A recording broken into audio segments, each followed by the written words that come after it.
Dosen itu harus menjunjung tinggi yang namanya etika dalam penelitian maupun etika di dalam publikasi.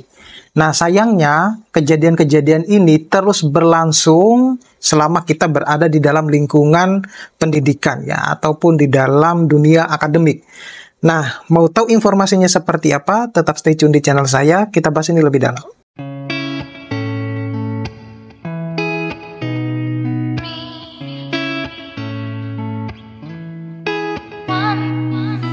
Assalamualaikum warahmatullahi wabarakatuh.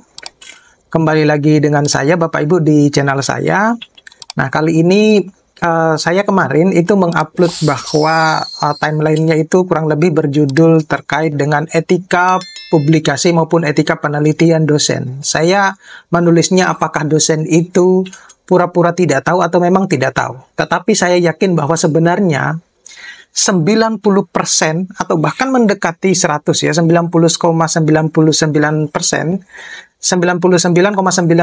itu dosen tahu yang namanya etika publikasi. Nah, sayangnya sepertinya dosen-dosen itu lebih pura-pura tidak tahu di dalam etika publikasi. Nah, kenapa demikian? Saya pernah melakukan riset sendiri terkait dengan apa sih sebenarnya yang mereka inginkan ketika kita mencantumkan nama mereka di sebuah artikel ya, atau bahkan kita mencantumkan nama mereka di sebuah penelitian, tetapi mereka tidak memiliki kontribusi sama sekali, tetapi kalau urusan uang itu cepat banget.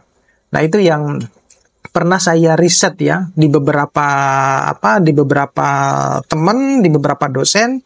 Kemudian ada juga yang cerita dari teman-teman yang lain semacam itu. Jadi seperti yang kita ketahui bahwa Indonesia itu salah satu negara yang memiliki publikasi yang paling banyak, tetapi sayangnya kebanyakan publikasi tersebut itu tidak memiliki kredibel yang bagus, atau lebih banyak dipublikasikan di jurnal-jurnal yang discontinue ya, yang kemudian berpotensi menjadi discontinue atau jurnal abal-abal.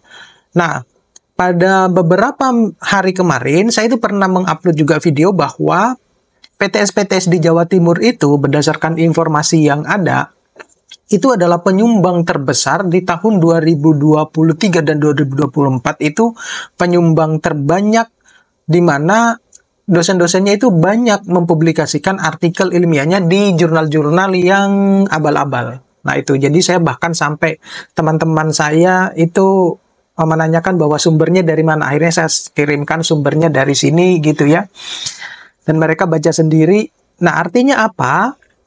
Ini ada kaitannya dengan etika di dalam publikasi maupun penelitian. Kenapa demikian? Karena kalau misalnya kita paham tentang etika penelitian maupun publikasi, ketika nama kita itu dicantumkan di dalam sebuah artikel ataupun diikut sertakan di dalam sebuah penelitian, maka semestinya kita itu tidak langsung dengan tangan terbuka atau lepas cuci tangan ya, ujuk-ujuk kemudian kita menyetujuinya gitu aja gitu. Nah, semestinya itu harus ada kontribusi kita di dalamnya, gitu. Ya, entah kita menulis apa, tetapi bukan juga kontribusi yang minim ya. Artinya kontribusi yang minim itu seperti apa? Kontribusi yang minim itu dia hanya cuma membaca, kemudian paraphrase atau proofread, selesai gitu. Enggak. Tetapi ada kontribusi-kontribusi yang lebih besar. Makanya sebenarnya kalau kita terlibat di dalam sebuah, katakanlah terlibat di dalam sebuah penulisan artikel, itu langkah pertama yang harus dilakukan itu adalah kita proofread dulu ya. Proofread, memperbaiki, kemudian setelah dia perbaiki, si penulis ini kembali mengirimkan ke semua penulis. Nah, dari situ, dari hasil perbaikan yang sudah diperbaiki, kemudian kita memberikan masukan. Oh, ini semestinya harus begini. Sehingga ada kontribusi yang lebih dari situ. Itu yang pertama. Yang kedua, atau kita bisa berkontribusi yang lain. Misalnya kita bisa memberikan storytelling di dalam analisis data atau di discussion, result and discussion gitu. Nah, itu juga bisa. Atau kita menawarkan diri untuk membuatkan gambar atau grafik dari data-data yang sudah ada. Jadi yang namanya kejadian yang ada di Indonesia itu adalah, nanti akan saya bahas juga di video saya yang lain, itu tidak adanya kayak seperti tidak ada rasa bersalah, rasa malu ketika seseorang atau dosen-dosen itu tampil di dalam sebuah artikel yang kemudian artikel-artikel tersebut ketika berhasil dipakai untuk kebutuhan BKD-nya, kemudian bisa juga dipakai untuk menaikkan jabatan fungsionalnya. Padahal Bapak Ibu tahu bahwa artikel tersebut Anda tidak memiliki kontribusi sama sekali, kemudian Bapak Ibu pakai untuk BKD dan kenaikan jabatan akademik, kemudian di tiap bulannya Anda mendapatkan tuh honorarium dari situ, gitu. Ya saya tidak mau menilai berkah tidaknya, ya itu urusan Bapak Ibu sendiri gitu. Tetapi semestinya terutama yang beberapa dosen senior ya, artinya harus memberikan contoh yang baik kepada dosen-dosen juniornya. Gitu. Jadi jangan asal-asal memberikan argumen ya atau memberikan statement bahwa saya ini sedang kesulitan di dalam menulis artikel. Bisa nggak nama saya dicantumkan di dalam artikelmu? Nah itu yang sama sekali yang semestinya tidak bisa dilakukan ya. Kita para junior itu juga pada akhirnya ada curhatan dari teman saya itu capek hanya untuk mencantumkan nama-nama dosen yang tidak ada kontribusinya sama sekali. Makanya saya akhirnya bilang bahwa lu tahu nggak kalau dosen sekarang itu orang-orang itu kita harus lebih pandai menilai mereka atau lebih kita mentreatmentnya seperti apa gitu ya. Karena kenapa demikian? Mereka-mereka itu ketika kebutuhannya sudah terpenuhi, maka pada waktu itu juga kita sudah akan dilupakan gitu, karena bagi mereka kita sudah tidak dimanfaatkan lagi. Tetapi ketika mereka sudah dalam kondisi terdesak ya, mereka akan mencari kita lagi. Tapi setelah mereka sudah misalnya sudah publikasi lagi, nah pada waktu itu juga kita sudah akan dilupakan gitu. Jadi kita harus hati-hati di dalam memilih teman untuk mencantumkan nama-nama mereka di dalam publikasi kita ya, baik itu nasional maupun internasional. Nah, makanya saya seringkali menyampaikan ke teman-teman bahwa saya kalau misalnya dilibatkan di dalam sebuah penulisan artikel ilmiah ya, mohon artikel itu dikirim dulu ke saya. Saya harus cek dulu bagaimana tata bahasanya, kemudian apakah ini masuk di dalam lingkup jurusan saya, semacam itu. Saya bisa berkontribusi seperti apa, gitu ya. Jadi, alhamdulillah kalau semua penelitian saya, publikasi saya itu terkontrol, gitu. Nah, itu yang semestinya harus dilakukan oleh teman-teman dosen yang lain. Artinya saya tidak mengguru ini ya, tetapi kebanyakan ini yang terjadi semacam itu. Jadi kita itu kadang-kadang dibutuhkan hanya karena mereka punya kebutuhan tertentu terhadap untuk mewujudkan impiannya mereka. Nah, semacam itu. Nah, jadi kalau kita melihat bahwa sepertinya etika publikasi maupun penelitian itu harus menjadi workshop tersendiri ya, khususnya buat teman-teman baik itu yang senior maupun yang junior ya, terutama bagi yang teman-teman junior yang baru berkarir itu semestinya harus sudah diberikan pemahaman terkait hal tersebut. Nah itu kalau kita berbicara tentang etika ya, publikasi maupun penelitian, padahal di dalam mahasiswa itu juga ada etikanya juga ya, mereka juga mempublikasi dalam artikel maupun penelitiannya. Nah terlepas dari itu yang baru terlibat di dalam artikel. Nah, ada juga etika dalam publikasi itu yang disebut dengan plagiarism. Gitu, ya. Jadi, kita jangan sampai juga mencantumkan lebih banyak, ya, atau bisa kita sebut sebagai self-plagiarism, hanya untuk mendongkrak jumlah citasi kita ya di Google Scholar. Tidak semacam itu cara bermainnya, gitu. Atau menyuruh mahasiswa kita untuk ketika mereka menulis itu mengambil atau mensitasi tulisan-tulisan kita yang semestinya, yang sebenarnya itu tulisannya mereka itu tidak ada kaitannya dengan hasil penelitiannya mereka, gitu. Nah itu juga yang seringkali yang saya temukan dari curhatan-curhatan teman-teman dosen muda, gitu ya, ke saya. Nah ini yang menjadi pertimbangan tersendiri bahwa terutama untuk dosen-dosen junior itu kita harus sudah bisa terlepas dari sini, kita harus bisa mengatakan tidak ketika ada dosen-dosen senior itu, ya mohon maaf ya, berkeinginan untuk melibatkan mereka di dalam sebuah artikel kita, tetapi tidak ada kontribusinya sama sekali. Ongkang-angking, nggak ada apa-apanya mereka, ya. Tetapi tiba-tiba ini ya, tiba-tiba muncul namanya mereka. Ya mungkin karena katakanlah kalau misalnya jurnal tersebut berbayar, mereka yang bayar. Enggak, no.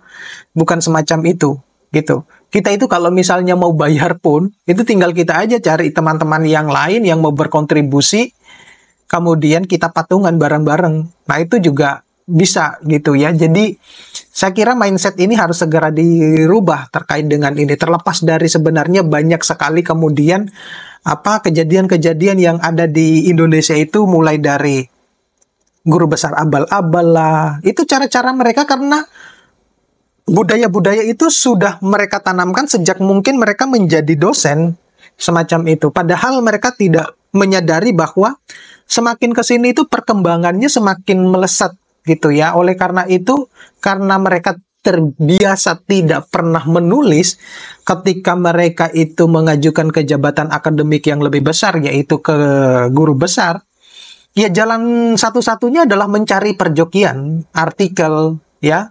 Kemudian tidak puas dengan perjokian itu, misalnya dinilai oleh asesor, untuk ke guru besar, terpaksa mereka harus membayar juga asesor, ya, yang beberapa hari kemarin itu rame.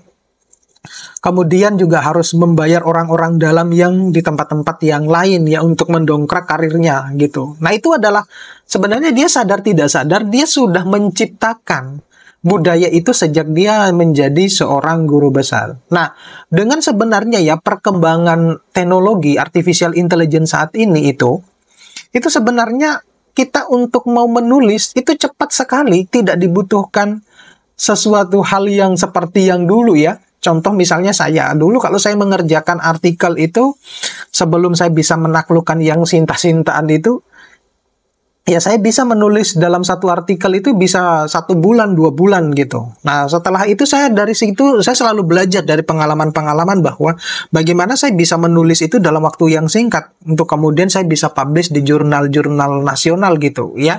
Kemudian setelah itu saya naik level ke jurnal internasional ya, meskipun pada beberapa kemudian tahun jurnal saya itu ada yang discontinue gitu. Nah kemudian setelah saya melanjutkan studi ke luar negeri itu, saya baru banyak belajar terkait dengan etika publikasi dan penelitian semacam itu. Kemudian saya diajarkan juga sama profesor mengikuti workshop-workshop penelitian dan publikasi yang dilakukan pembicaranya itu orang profesor-profesor ternama dari luar negeri. Nah, semacam itu. Nah, itu yang metode-metode yang saya lakukan. Nah, berkaitan dengan artificial intelligence, pada beberapa minggu kemarin saya itu pernah memberikan workshop ya, gratis, bagaimana cara menulis artikel itu menggunakan artificial intelligence. Dan bahkan dari situ ya alhamdulillah audiensnya antusias dan mereka menginginkan kalau itu dilakukan secara berseri. Tapi saya bilang saya sudah enggak deh.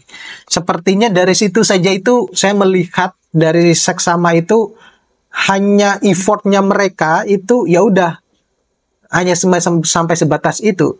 Tetapi mereka tidak. Saya bilang bahwa sebagus apapun artificial intelligence, kalau desain riset saudara itu tidak bagus, ya untuk tembus ke jurnal internasional pun juga agak sulit. Ya, yang bereputasi tentunya. Nah, itu yang ini ya. Jadi yang berkaitan dengan etika akademik ya, etika publikasi dan penelitian ini yang seringkali terjadi itu yaitu seringkali mencantumkan nama-nama teman-teman dosen di dalam sebuah artikel yang tidak ada keterlibatan ya penuh di dalam artikel tersebut. Nah, itu hanya sebagian kecil saja. Kita belum berbicara tentang plagiarisme, kemudian kita belum berbicara tentang cheating atau fabrikasi data. Banyak sekali etika-etika akademik publikasi itu. Ya, belum lagi kita misalnya self plagiarism ya dan yang lain-lainnya. Data ini bahkan saya pernah mendapatkan satu cerita dari teman saya di universitas negeri. Orang itu tidak pernah melakukan penelitiannya, tapi data-datanya itu dari data-datanya ketika dia waktu S3, dan itu sudah berpuluh-puluh tahun. Dan penelitiannya tentang itu saja, lingkupnya itu saja, dan kemungkinan prediksinya dia, itu angka-angkanya diganti, gitu. Jadi itu yang disebut dengan cheating, ya, atau kita itu mempublikasikan paper kita dengan data yang sama, kemudian data itu kita pakai lagi di jurnal-jurnal yang lain. Itu yang disebut dengan fabrikasi data. Jadi data-data yang kita produksi yang bukan real dari hasil riset, tetapi sebenarnya eksperimen itu sudah selesai, data itu sudah pernah dipublikasikan, kemudian kita pakai lagi nih data ini untuk publikasi di tempat yang lain. Hanya cuma diganti angkanya lah, semacam itu. Itu adalah kebiasaan-kebiasaan buruk yang terjadi di lingkup akademis kampus ya, terkait dengan ini. Jadi apa yang salah sebenarnya dengan hal tersebut? Yang menurut saya salah itu adalah rekrutmen pertamanya, ya. Kalau misalnya kita mau menerapkan, artinya saya berbicara begini bukan berarti, oh kalau begitu rekrutmennya kemudian diganti ya yang lebih yang lebih ketat misalnya semacam itu. Ya itu kebijakan masing-masing kampus, masing-masing pemerintah gitu ya. Tetapi kalau kita membandingkan dengan negara-negara yang lain ya, untuk menjadi seorang dosen itu tidak serta-merta bahwa udah cukup menjadi lulusan S2 saja, kemudian kita melamar ke universitas atau bahkan ikut CPNS ataupun P3K, udah kita bisa menjadi dosen itu hanya dengan lulusan S2. Jadi kualifikasinya itu tidak terukur di situ. Apakah yang bersangkutan ini sudah sejauh mana ini dia melakukan riset? Seperti apa dia melakukan riset? Sudah seberapa banyak dia berhasil publikasi? Nah itu. Nah kalau di luar negeri itu ukuran tolak ukurnya itu ya yang bersangkutan harus dulu postdoc dulu. Tolak ukurnya minimal postdoc, kemudian dari postdoc itu dia tanda tangan kontrak dalam satu kali postdoc, misalnya kontraknya itu 1 tahun, itu dia bisa berhasil publikasi berapa, itu disesuaikan dengan standar pada sebuah negara tersebut atau universitas tersebut. Ya kalau misalnya dia tidak memenuhi standar tersebut, berarti dia gagal, gitu. Sehingga bisa dikatakan dia tidak layak untuk menjadi seorang dosen. Nah, semacam itu. Tetapi dosen di luar negeri itu gajinya dalam 1 tahun itu bisa mendekati M. Itu yang baru associate professor. Kalau yang profesor ya 1 M lebih itu ya dalam 1 tahun. Dan mereka itu punya yang namanya annual leave ya. Annual leave itu dalam 1 tahun bisa 2 kali annual leave. Ya itu yang tidak ada di Indonesia. Jadi saya kira ada korelasi hubungan antara produktivitas seorang dosen dengan jumlah bayaran yang didapatkan gitu. Mungkin kalau misalnya bayaran kita itu selayaknya memang dibayar sebagai seorang akademisi ya, mungkin produktivitas dosen itu kemudian dilengkapi dengan fasilitas-fasilitas yang lain akan lebih meningkat ya. Jadi tidak melihat dari segi dia berpendidikan berpendidikan S2 kah atau S3 gitu ya. Yang lebih parah lagi itu kan karena dia berpendidikan S3, tetapi setelah lulus S3, dia stop itu publikasi. Ya, itu yang bahkan ya kalau saya lihat di beberapa teman ya, di beberapa dosen-dosen itu, di beberapa universitas, yang yang berdasarkan dari cerita-cerita teman-teman itu, lulus S3 tetapi tidak punya publikasi internasional. Jadi saya bingung juga loh. Sebenarnya syarat lulusnya ketika mereka S3 itu apa? Gitu. Jadi ternyata di beberapa kampus itu ada yang menerapkan bahwa oh yang penting submit dulu gitu. Terlepas dia diterima atau enggak, ya urusan jurnalnya gitu. Karena mindsetnya orang-orang Indonesia itu selalu berpendapat bahwa satu jurnal itu untuk ke jurnal-jurnal yang ternama itu harus bayar. Padahal banyak yang gratis. Kemudian prosesnya itu lama. Ya sebenarnya ya tidak juga terlalu lama kalau misalnya tahu kuncinya seperti apa gitu ya. Nah itu yang sering kali saya sampaikan di beberapa video saya bahwa yang terpenting itu Anda bisa menelusuri jurnal itu seperti apa. Tahu bahwa first decision-nya itu bagaimana gitu. Sehingga tidak ada tuh jurnal-jurnal yang kemudian harus bertahun-tahun. Nah kalau misalnya sudah beberapa bulan tidak ada respon, bagaimana kita bisa menghubungi chief editornya ya semacam itu. Jadi itu yang terjadi bahwa banyak sekali kejadian-kejadian yang berkaitan dengan etika publikasi maupun penelitian ini yang semestinya harus dipahami oleh dosen. Jadi saya merasa bahwa begitu juga teman-teman dosen muda ya yang lain itu merasa bahwa sepertinya kita itu 99,99% itu dosen tidak paham yang namanya etika publikasi dan penelitian. Belum kita berbicara yang namanya etika akademik ya. Oke. Mudah-mudahan itu bisa memberikan pencerahan kepada teman-teman. Sekali lagi saya mohon maaf, di sini saya bukan menggurui, tetapi lebih memfasilitasi hasil curhatan teman-teman dosen, terutama dosen-dosen muda yang mereka sudah capek sekali menggendong, mencantumkan nama-nama dosen senior di dalam artikel-artikel mereka, di dalam penelitian-penelitian mereka yang sebenarnya mereka tidak memiliki kontribusi sama sekali di dalam artikel tersebut, di dalam penelitian tersebut. Terima kasih, sampai ketemu pada video-video berikutnya. Saya akhiri, assalamualaikum warahmatullahi wabarakatuh.